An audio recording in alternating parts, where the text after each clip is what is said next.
ברוך אתה אדוני אלוהינו מלך העולם שהכל נהיה בדברו.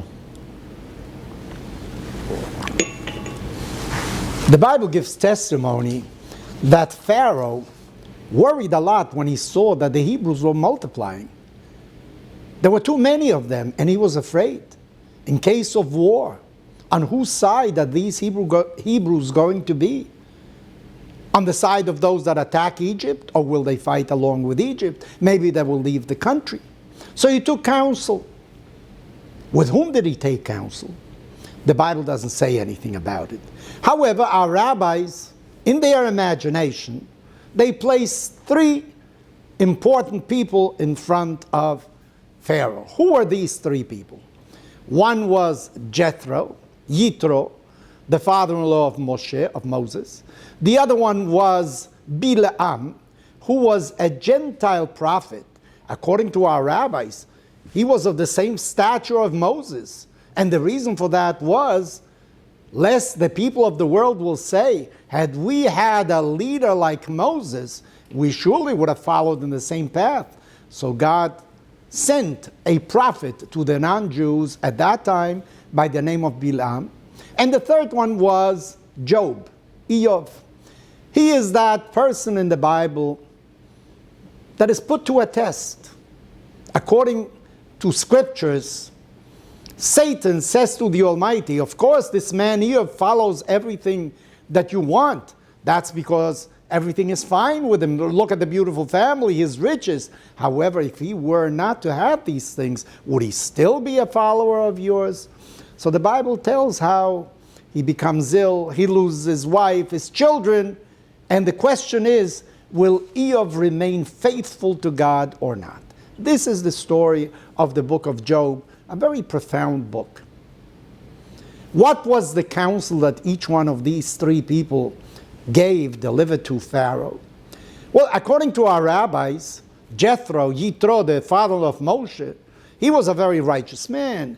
He had looked into every possible religion in the world, and finally he came to the conclusion that Judaism was the right faith in God. And of course he said to Pharaoh, you have to save the Hebrews, don't do any harm to them. They are God's chosen people. They have a message to bring to the rest of humanity. What did Bileam say? Well, Bileam was in competition with Moses. He was in competition with the Hebrews. He actually wanted to destroy the Jewish people, and he felt that here was an opportunity. He told Pharaoh, of course, eliminate them. Let them be erased from the face of the world. What did Job tell? What was the counsel of Eov? According to our rabbis, he remained silent. He didn't say anything. Now, when one tries to elaborate, to go into a little bit deeper into the opinion of these three people, one can understand that Jethro is the father-in-law of Moses. He said, save them.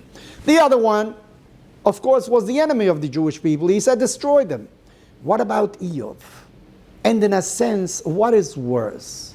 When you are silent and when you are negative?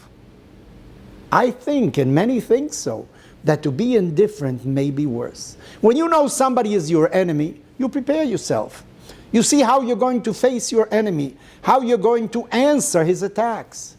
But when somebody remains silent and you don't know on whose side he really is, things become much more difficult. I remember the explanation that one of my teachers once gave to a verse in Tehillim. The verse in Psalm says the following: Hashem li be'ozrai va'ani ere be'sonai. If God will help me, I will overcome my enemies. So my teacher said that is obvious. Maybe we should separate this verse into two parts. If God will help me with those enemies that I don't recognize as such, then of course I will overcome them. As far as the enemies that I know are my enemies, I myself can take care of them. Well, many a time in society, there are conflicts. Some people take one side, other people take another side. But there are those that stand on the sides, they are indifferent, they don't take sides. Maybe those are really the ones that will be called upon in history. Why at the right moment they didn't say exactly what they felt? Why they didn't act? Why they didn't respond according to their own moral and ethical values. So make sure that when situations arise in your family, in society, after you evaluate the situation, don't remain silent. Don't become indifferent. Take a position, act upon it, because many a time, history depends on what each and every one of us will do in face of uncertainty.